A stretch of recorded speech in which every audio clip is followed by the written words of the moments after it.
नमस्कार, आप देख रहे हैं हिंदुस्तान में न्यूज और आइए रुक करते हैं आज की खबरों की ओर। इंदौर में पत्नी सास ससुर ने तोड़ी गर्दन की हड्डी, पत्नी को लेने मायके गया तो हुआ विवाद।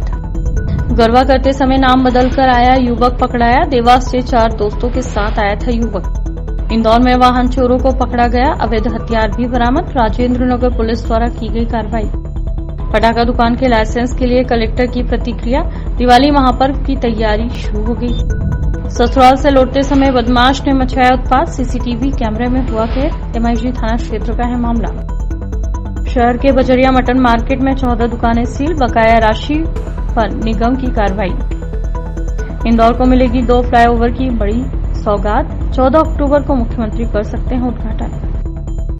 इंदौर के तुकोगंज इलाके में एक युवक की पत्नी, सास, ससुर, साले और कुछ युवकों ने जमकर पिटाई कर दी। युवक को इतना पीटा कि उसकी गर्दन की हड्डी टूट गई। गंभीर रूप से घायल युवक को परिवार के लोग बेहोशी की हालत में एमवाय अस्पताल लेकर पहुंचे थे। उसे रात से ही वेंटिलेटर पर रखा गया है। पुलिस ने देर रात पत्नी, सास, ससुर व अन्य लोगों पर हत्या के प्रयास का प्रकरण दर्ज कर लिया है। दरअसल तुकोगंज पुलिस से मिली जानकारी के मुताबिक राज जाटव निवासी रुस्तम का बगीचा को उसके परिजन गंभीर हालत में एमवाय अस्पताल लेकर पहुंचे थे। उसके पिता चंदू जाटव ने बताया कि रात को उसके साथ ससुराल के लोगों ने मारपीट की। पुलिस ने रात को चंदू की शिकायत पर पलक जाटव, गजेंद्र विराडिया, मदनलाल राज की सास और अन्य लोगों पर केस दर्ज किया है। दरअसल मंगलवार रात करीब 10 बजे राज अपनी पत्नी को लेने ससुराल गया था।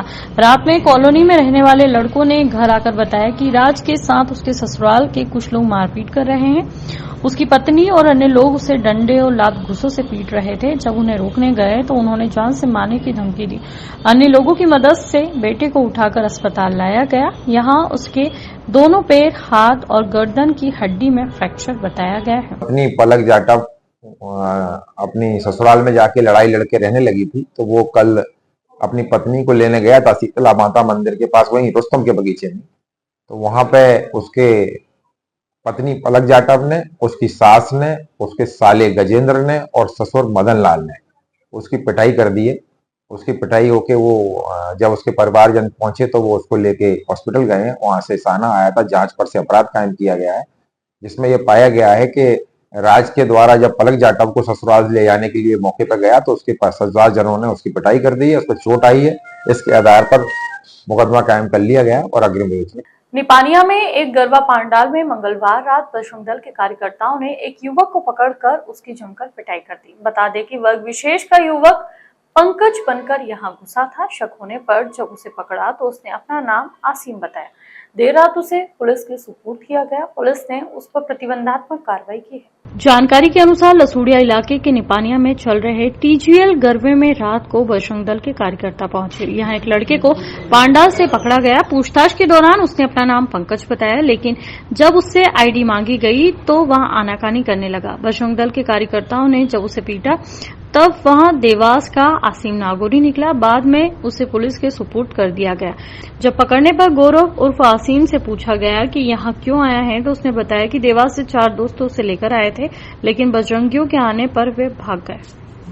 इंदौर के राजेंद्र नगर पुलिस के द्वारा गरबा पांडालों की चेकिंग के दौरान वाहन चोर गिरोह को गिरफ्तार करने में सफलता हासिल की है, जिनके पास से 10 चोरी के 2 पहिया वाहन बरामद किए गए। जानकारी देते हुए डीसीपी विनोद कुमार मीणा ने बताया कि क्षेत्र में लगातार वाहन चोरी की वारदातें हो रही थी। इसी बीच सूचना मिली थी कि चोईथराम मंडी के पार्किंग में 2 संदिग्ध लड़के बैठे हैं, जिनके पास अवैध हथियार भी हो सकते हैं। सूचना के बाद पुलिस ने मौके पर जाकर दोनों युवकों को पकड़ लिया। नाम और पता पूछने पर बदमाशों ने अपना नाम संजय और संतोष बताया, जो कि डांडा जिला धार निवासी है। जब दोनों युवकों की तलाशी ली गई तो उनमें से एक के पास एक देशी कट्टा और जिंदा कारतूस बरामद हुआ। वहीं युवकों के पास जिस मोटरसाइकिल पर बैठे थे उसके कागजात मांगे गए, लेकिन वे उपलब्ध नहीं करवा सके। उक्त बाइक चोरी की बताई गई। आरोपियों से अलग अलग पूछताछ करने पर संजय ने मोटरसाइकिल चोरी करने की घटना का खुलासा किया। युवकों ने राजेंद्र नगर और इंदौर के विभिन्न थाना क्षेत्रों में 10 मोटरसाइकिल चोरी करना स्वीकार किया। बताया गया कि चोरी करने के बाद वहां उन्हें कम दाम में बेच देते थे और चोरी के वाहनों को पार्किंग और चोईथराम मंडी के पीछे सुनसान कॉलोनियों में छुपा देते थे। पुलिस पकड़े गए युवकों से पूछताछ में जुटी हुई है। क्योंकि हमारी पेट्रोलिंग लगातार गरबा और गरबा पांडालों के क्षेत्रों में हमारे द्वारा महिला द्वाराओं भी हमारे द्वारा पेट्रोलिंग लगातार की जाती है, ताकि फेस्टिव सीजन बिना किसी घटना के अप्रिय घटना के शांतिपूर्ण ढंग से खत्म हो। तो उस दौरान हमको 2 बालक मिले जो टांडा में पिपरिया गांव और एक टांडा गांव के रहने वाले थे। तो इनके द्वारा एक मोटरसाइकिल को चोरी करके ले जाने का प्रयास किया जा रहा था। मौके पे हम जो हमारा पुलिस बल था उसने दोनों को हिरासत में लिया। तत्पश्चात हमने इनसे और कठोरता से पूछताछ करी तो इनके द्वारा 10 मोटरसाइकिल राजेंद्र नगर थाना क्षेत्र से चुराना बताया गया।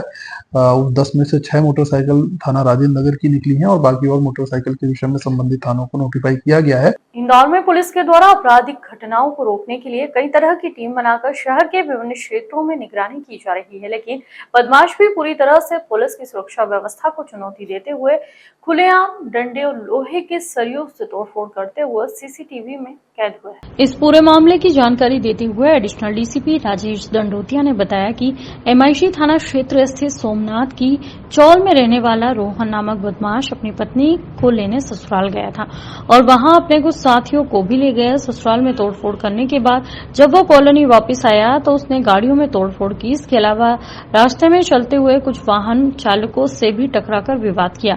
पूरे प्रकरण की जांच शुरू कर दी गई है। बताया जा रहा है कि उसके खिलाफ पहले से ही कई आपराधिक मामले दर्ज हैं और पुलिस ने उस पर प्रतिबंधात्मक कार्रवाई के लिए जांच भी शुरू कर दी है। यहाँ पर पिछले 7 महीनों से इसकी पत्नी वापस करनी आ रही थी, तो इस वजह से उसको घर से लेने गया तो इसके 7 बोतल लड़के थे, शराब पिए हुए थे। वहां पहुंचे, 4 गाड़ियां बाहर खड़ी हुई थी, उनमें तोड़फोड़ की। उसके बाद घर में घुसे पत्नी के और वहां पर भी तोड़फोड़ की, जिसमें पत्नी के तरफ से भी और उसमें FIR रजिस्टर की गई है। इसमें फिर वो लौटते समय भी एक व्यक्ति जा रहा था, उसके साथ उसका एक्सीडेंट कर दिया। और जब एक्सीडेंट किया तो जब वो वीडियो बनाने लगा तो वीडियो बनाया तो उसका मोबाइल छीन लिया, पर्स छीन लिया और उसके साथ मारपीट की। तो इस संबंध में लूट का भी एक अपराध पंजीबद्ध किया गया है। कुल मिलाकर 2 अपराध पंजीबद्ध आरोपी के खिलाफ किए गए हैं। इसमें TI MIG और उनकी टीम के द्वारा रात में ही उस आरोपी को आइडेंटिफाइड किया जाकर उसको रात में ही गिरफ्तार कर लिया गया। इसमें कठोर प्रतिबंधात्मक कार्रवाई भी थाना MIG के द्वारा की जा रही है। इंदौर में दुकानों की बकाया राशि पर निगम के द्वारा उन्हें सील किया गया है।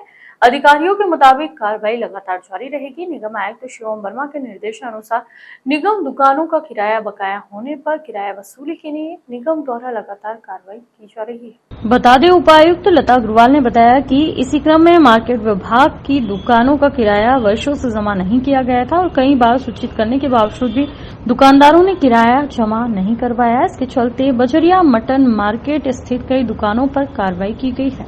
मध्य प्रदेश की आर्थिक राजधानी इंदौर पूरे देश में स्वच्छता में तो नंबर 1 है ही, साथ ही यातायात में भी नंबर 1 आ सके, इसके लिए शहर के विभिन्न क्षेत्रों में फ्लाईओवर बनाए गए हैं और संभवतः 2 फ्लाईओवर का उद्घाटन 14 अक्टूबर को मुख्यमंत्री डॉक्टर मोहन यादव के द्वारा होने की बात सामने आ रही है। बता दें, कलेक्टर आशीष सिंह ने बताया कि इंदौर में कई फ्लाईओवर का निर्माण किया जा रहा है, जिनमें से 2 फ्लाईओवर पूरी तरह से तैयार हो चुके हैं। इन फ्लाईओवर में कुछ छोटे मोटे काम अभी बाकी है जिन्हें जल्द पूरा किया जाएगा।